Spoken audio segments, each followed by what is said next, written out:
Bonjour tout le monde, j'espère que vous allez bien. On va aujourd'hui parler dans cette vidéo de s'il est possible de manger pour 1 € par jour. Je parle pas par repas mais vraiment par jour. Vous savez que sur ma chaîne j'ai fait pas mal de fois des défis petit budget où généralement on était autour de 3 € par jour, ce qui nous laissait 21 € par semaine, ce qui était très serré mais qui malgré tout restait correct pour avoir une alimentation équilibrée avec des petits plaisirs, etc. Le défi le plus serré que j'avais fait, c'était 2 € par jour, mais sachant que je l'avais fait il y a plus de 3 ans, donc avec l'inflation, forcément aujourd'hui ça coûterait sûrement un peu plus cher. Donc je me suis dit qu'on allait essayer de voir aujourd'hui à quel point on pouvait réduire le budget quand vraiment c'est important. Le but c'est pas de faire un défi, de s'amuser à voir ce qu'il est possible de faire. C'est vraiment de proposer des options pour les fois où on n'a vraiment pas le choix. Je sais qu'il y a des gens qui ont un budget très limité pour manger, il y a des gens qui sautent des repas, il y a des étudiants qui ont des budgets hyper précaires qui se nourrissent de petits sachets de nouilles par exemple, un sachet le midi, un sachet le soir. Le problème c'est que quand on fait le total, certes c'est pas forcément très cher, mais on n'a pas du tout les calories qu'il faut, on n'a pas du tout les apports nutritionnels qu'il faut. Donc le but ça va être d'essayer de proposer une alternative pour essayer d'avoir quelque chose d'un minimum complet, équilibré. Ce sera pas parfait. Dans tous les cas, c'est déjà pas parfait généralement quand on regarde sur une journée ce que l'on mange parce que c'est très dur de manger parfaitement tous les jours, mais on va essayer de faire quelque chose qui tienne au corps quand même, qui puisse soutenir le bon fonctionnement de nos muscles, etc. Donc avec un taux de protéines correct, ça va être le défi du jour. Donc c'est parti pour 3 repas complets en essayant de se rapprocher le plus possible des 1 €, sachant que je suis partie avec ce que j'avais chez moi. Moi j'ai pas fait de courses exprès pour cette vidéo, donc il y a des moyens d'optimiser encore plus dont je parlerai à la fin de la vidéo et je vous présenterai bien évidemment au fur et à mesure les valeurs nutritionnelles parce que c'est aussi ça qui nous intéresse. Le but c'est pas que de regarder d'un point de vue budget mais d'un point de vue santé aussi. Alors pour le petit déjeuner, je suis partie sur un porridge au beurre de cacahuète avec une demi-banane. Ce qui revient le plus cher dedans, ça va être les 20 grammes de beurre de cacahuète. Je voulais avoir un petit déjeuner qui tienne quand même un minimum au corps. Si par exemple vous allez en cours, si vous devez aller au travail, si vous devez surveiller des enfants par exemple aussi, ça demande énormément d'énergie. Le porridge, c'est vrai que c'est un classique parce que c'est très sain. L'avoine, ça contient à la fois des glucides, mais ça vient aussi amener des protéines. Le beurre de cacahuète, c'est pareil, il amène des protéines et des lipides, donc très intéressant. Pour la banane, j'ai mis une demi-banane. On peut mettre une banane entière bien sûr si on a un peu plus de budget. La demi-banane, ça revenait à peu près à 10 centimes. J'ai regardé par rapport au prix du Drive Carrefour. Dans tous les cas, je vous mettrai toutes les ressources à l'écran. Mais après, si vous avez plus faim, vous pouvez bien évidemment augmenter la quantité d'avoine. Si vous avez un peu plus de budget, vous pouvez mettre du lait de soja aussi dans la cuisson de votre porridge, puisque là je l'ai fait à l'eau. C'est vrai que c'est meilleur avec du lait de soja et ça vient aussi amener des protéines en plus et un petit peu plus de lipides, donc ça peut être très intéressant. Ça peut vous permettre aussi de couvrir vos besoins en calcium si vous prenez du lait de soja enrichi en calcium. Mais là j'ai vraiment fait au minimum. On a quelque chose qui contient 370 kilocalories, donc c'est quand même un minimum consistant. C'est pas le petit déjeuner le plus riche non plus, mais ça permet quand même de tenir un petit peu. C'est plein de glucides complexes avec un peu de gras, etc. Donc ça tient. Et vous avez 12,5 grammes de protéines dans ce petit déjeuner, donc c'est vraiment intéressant aussi sur ce profil-là. Alors au niveau des repas, j'ai décidé de faire un déjeuner plutôt copieux, donc là il va y avoir quand même de bonnes proportions et un dîner un peu plus léger, mais après on peut très bien alterner, on peut très bien répartir les calories autrement, etc. Mais du coup, donc là ce sera pour 2 portions, il faudra diviser. J'ai pris des lentilles, donc 200 grammes de lentilles. De base je devais prendre des lentilles blondes, je pensais que je n'en avais mais je n'en avais plus en stock. Donc j'ai pris des lentilles corail, mais ça vous reviendra moins cher avec des lentilles blondes. Ce sont vraiment les lentilles les moins chères, en tout cas que je pouvais trouver sur le site de Carrefour. Mais vous pouvez peut-être en trouver pour encore moins cher dans des épiceries orientales. Là c'était 2,10 € le kilo de lentilles. Ensuite un oignon, une carotte, 100 grammes de purée de tomate. C'est quelque chose dont je vous parle souvent, mais la tomate, enfin la sauce tomate, la purée de tomate, ça compte quand même un petit peu comme un légume. C'est pas aussi frais qu'un légume frais comme une carotte qui va avoir beaucoup de vitamines, mais il y en a quand même dedans et c'est intéressant. Je vais mettre du sel, ça je l'ai pas vraiment compté dans le budget puisque la boîte entière dure une éternité. Mais voilà, au pire on peut ajouter 1 centime si on veut pour le sel. Et pour accompagner le mijoté de lentilles, je vais faire des petits pains. Donc là j'ai utilisé 200 grammes de farine, 20 grammes d'huile et j'ai mis aussi 90 grammes d'eau avec du sel évidemment. Et je vais pouvoir faire des petits wraps, des petits pains plats avec pour accompagner. Si jamais ça en fait trop pour le déjeuner, que vous ne voulez pas manger un déjeuner aussi copieux, vous pouvez très bien garder des petits pains pour le goûter et les manger par exemple avec le reste de la banane.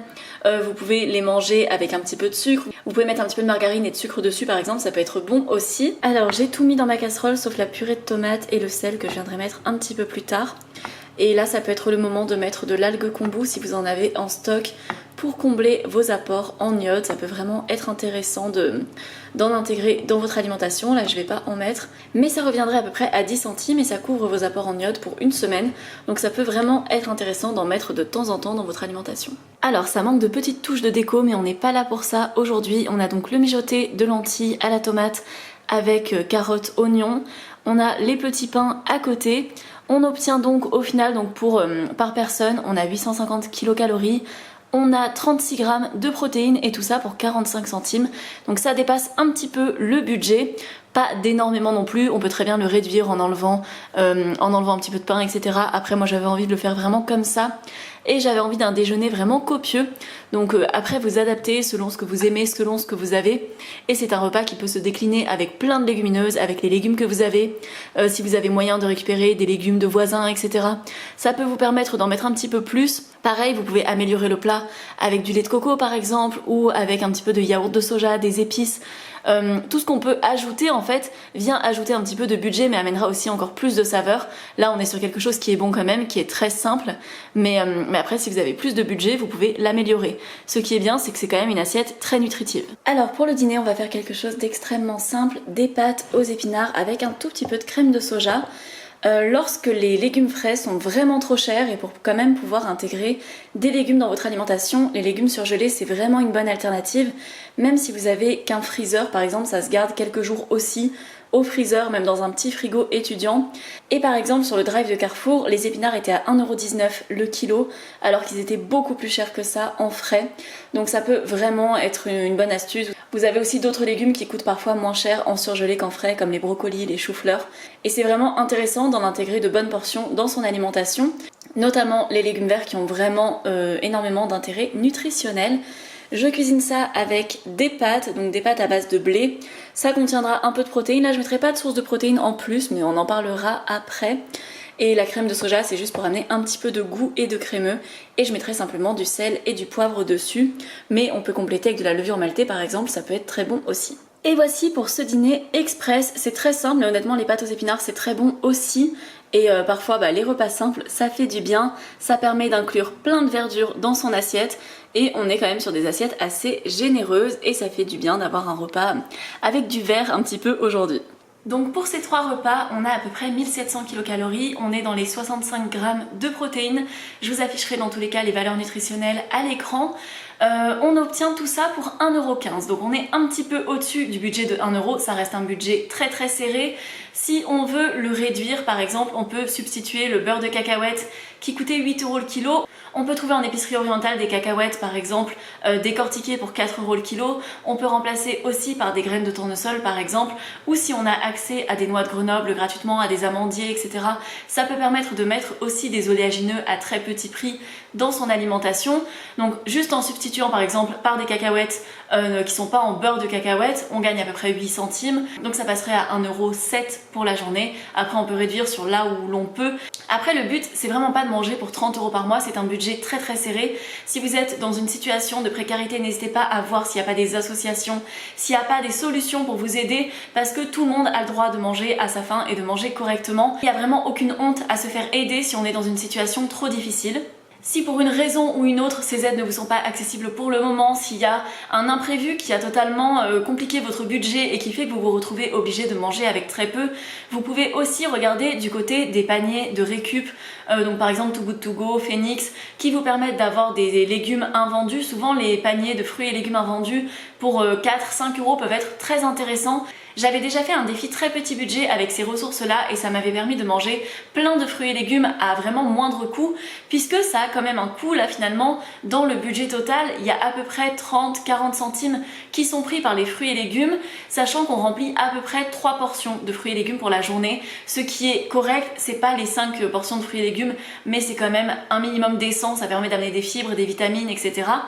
mais c'est vrai qu'avec les légumes de récup ça peut permettre de faire beaucoup mieux. Également, comme vous pouvez le voir, donc je vous mets des captures d'écran de l'application sur laquelle j'ai rempli tout ce que j'ai mangé aujourd'hui, sachant que l'application c'est chronomètre, vous me demandez très souvent, je vous l'écrirai en barre d'infos. On remplit la plupart de nos besoins nutritionnels, c'est pas parfait mais il y a quand même beaucoup de choses qui sont validées. Par exemple au niveau des acides aminés pour les protéines, on voit qu'on a absolument tout rempli, ce qui veut dire qu'on a vraiment des protéines complètes pour la journée. Pareil pour les besoins en fer, on est presque à 100%, on est à 96%, 95% il me semble, ce qui est vraiment bien avec un si petit budget. Ce qui fait que j'ai pu atteindre de bons apports comme ça, c'est déjà d'avoir intégré une source de protéines végétales majeure dans la journée. Donc ça a vraiment été les lentilles, puisque j'ai mis 100 g de lentilles dans mon déjeuner, ce qui peut faire beaucoup. Après on peut dispatcher en plusieurs doses de protéines majeures. Généralement moi je mange pas forcément 100 g de légumineuses en un repas, mais je vais manger du tofu, du seitan, je vais mettre plutôt 50-60 g de légumineuses, mais par contre j'en mets dans tous mes repas. Là, histoire de faire un repas, un dîner plutôt simple, il n'y avait pas de source de protéines majeure dedans, mais malgré tout, comme on peut le voir, il y a vraiment à peu près 30-40% de mes besoins en protéines de la journée qui sont remplis juste avec les lentilles, parce qu'on a 25 g de protéines au 100 g dans les lentilles. C'est vraiment une super source pour ça, mais également pour le fer, pour le zinc, pour plein de choses. Ça vient amener de l'énergie, ça vient amener vraiment de l'énergie qui dure sur le long terme. Quand on a des soucis pour les digérer, on peut les intégrer progressivement et ne pas y aller directement avec 100 g. Mais c'est vrai que dans notre cas, avec Didier, on mange quand même des légumineuses très régulièrement, donc on n'a vraiment pas de soucis avec ça. Mais par exemple, vous pouvez très bien modifier et mettre plutôt 50 g de lentilles dans votre déjeuner et intégrer 100 g de tofu en plus le soir. Ça reviendra à peu près à la même quantité de protéines et ça peut être plus facile à digérer si vous n'avez pas l'habitude des légumineuses. Comme vous pouvez le voir, il y a aussi une grosse partie de mes apports en protéines qui ont été complétés par les céréales riches en protéines que j'ai utilisées. On va avoir les flocons d'avoine, les pâtes, la farine. Finalement, ce sont quand même de bonnes sources à la fois de glucides mais qui apportent pas mal de protéines quand même, puisqu'ils viennent couvrir à peu près 50% de mes besoins en protéines. Et après le reste a été comblé par d'autres petites choses. Il y a toujours un petit peu de protéines dans tout, mais c'est toujours important d'avoir des sources de protéines majeures. En temps normal, je mange quand même plus de protéines que ça, puisque ça correspond mieux à ma pratique sportive, à la manière dont j'aime manger. Mais au niveau des besoins qui sont recommandés, on recommande en général au minimum, au grand minimum, 0,8 g de protéines par kilo de masse corporelle. Donc par exemple, si vous faites 60 kg, environ 50 g de protéines, c'est un minimum à atteindre. Ça ne veut pas dire que c'est le maximum qu'il faille manger, mais juste que voilà, c'est bien de toujours être au moins à ça. Et c'est vrai que ça peut être problématique quand on a vraiment un petit budget et que typiquement on mange un peu des pâtes à tous les repas. Les pâtes encore ça va parce qu'il y a quand même un petit peu de protéines dedans, mais par exemple le riz c'est beaucoup plus faible en protéines. Si on fait un repas le midi basé sur les pâtes, un repas le soir basé sur le riz, qu'on met pas vraiment de source de protéines dedans ou qu'on met de toutes petites sources de protéines, souvent à la fin de la journée on n'est pas forcément à un total très intéressant, donc c'est bien de faire attention à ça. Et l'avantage des sources de protéines végétales, c'est que souvent elles viennent avec de forts apports en fer, et c'est pas forcément le cas des sources de protéines animales, notamment à petit budget, puisque très souvent quand on a un petit budget on va plutôt se baser sur le poulet, les œufs, etc. et ce ne sont pas de très bonnes sources de fer. Au niveau des graisses, au final je les ai surtout amenées dans la journée avec l'huile de colza et le beurre de cacahuète, mais j'en ai pas vraiment assez non plus, donc on pourrait en mettre un petit peu plus.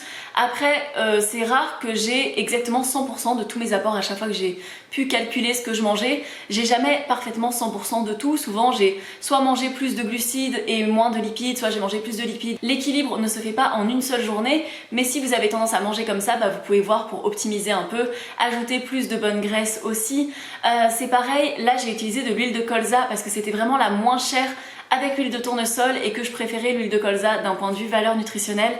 C'est pour ça que je ne l'ai pas trop utilisée pour la cuisson, puisque l'huile de colza est moins adaptée aux cuissons à haute température. Mais après, ce que vous pouvez faire, c'est vous servir de tout ça comme une base un petit peu et compléter avec des petites choses qui vous font plaisir, qui vous font envie. Par exemple, moi j'aime beaucoup cuisiner à l'huile d'olive, c'est un petit luxe par rapport à l'huile de colza, mais c'est vrai que je préfère largement en termes de goût.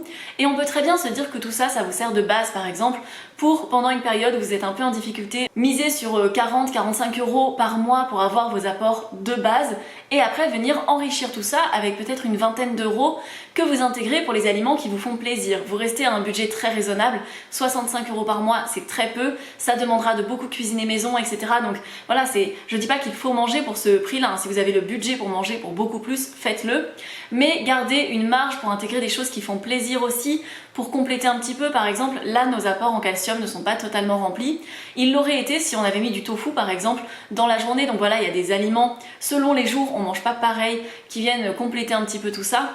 Mais pour intégrer des laits végétaux enrichis en calcium, pour intégrer des yaourts par exemple, si vous aimez bien les yaourts végétaux pour se faire plaisir, ça peut être pour intégrer de temps en temps un simili carné ou j'en sais rien, une bouteille d'ice tea ou quelque chose qui de temps en temps n'est pas forcément nécessaire en termes de nutrition, mais peut vous apporter beaucoup en termes de plaisir. Et donc c'est tout pour cette vidéo, j'espère vraiment qu'elle aura pu vous plaire. Si vous voulez réduire votre budget alimentaire, n'hésitez pas à piocher certaines des recettes que j'ai pu mettre ici et les intégrer dans votre budget, même si votre budget n'est pas aussi serré dans l'ensemble. Intégrer quelques recettes économiques, ça peut vraiment vous faire économiser. Et après, vous pouvez regarder aussi dans les recettes que vous aimez bien au quotidien. S'il y en a qui vous coûtent un petit peu moins cher que les autres et que vous pourriez faire un peu plus souvent, ça peut être un moyen, sans trop se compliquer la vie, de réduire un petit peu son budget alimentaire tout en se faisant autant plaisir que d'habitude. Si la vidéo vous a plu, n'hésitez pas à mettre un like, vous pouvez mettre aussi un commentaire en me disant quelle est votre recette végétale préférée à tout petit budget, ça peut donner des idées aux autres personnes.